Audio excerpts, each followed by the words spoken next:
রাতে রাতে বন্ধুরা সব কেমন আছো? আমরা সব ভালোই আছি, তাই না আমরা এখন বেরিয়েছি ঘুরতে। চলো দেখা যাক কোথায় যাই আমরা।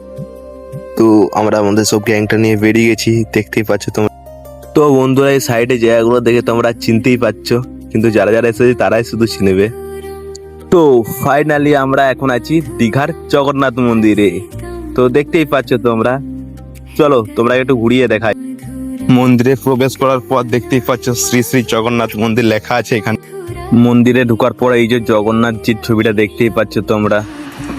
মন্দিরের চারিপাশটা এত সুন্দর লাগে আর কি বলবো তোমাদেরকে। তোমরা যদি কেউ কখনো দীঘা জগন্নাথ মন্দিরে ঘুরতে এসেছো তো কমেন্টে একটু জানাবে প্লিজ। কি অসাধারণ জায়গাটা, তাই না? এত সুন্দর জায়গাটা আর কি বলবো তোমাদেরকে। আর সাইডে সাইডে ঠাকুর রয়েছে দেখতেই পাচ্ছ। এখানে বাবার নরসিংহর মন্দির রয়েছে দেখতেই পাচ্ছ তোমরা। এই যে আমার বন্ধুরা যেখানে মেয়ে দেখছে সেখানেই ছবি তুলছে, আর কি বলবো ওদেরকে, কিছু বলার নেই।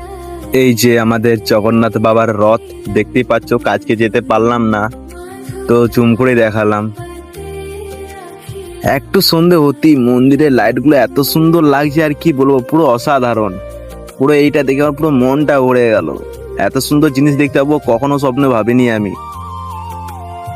বন্ধুরা আজকে প্রথমবার আমি ভীষণ খুশি, কারণ দীঘা এসে প্রথমবার আমি জগন্নাথ মন্দিরে এসে ঘুরলাম। তো জগন্নাথ মন্দির দেখে আমার খুব ভালোই লাগলো, আর মনটা খুশিতে ভরে গেল।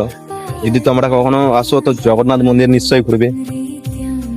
তো সন্ধ্যা হয়ে গেছে, আমাদের রুমে যাওয়ার টাইম হয়ে গেছে, তো আমরা এখন চললাম। আর দিদি এমন ভাবে তাকালো, মনটা ভরে গেল।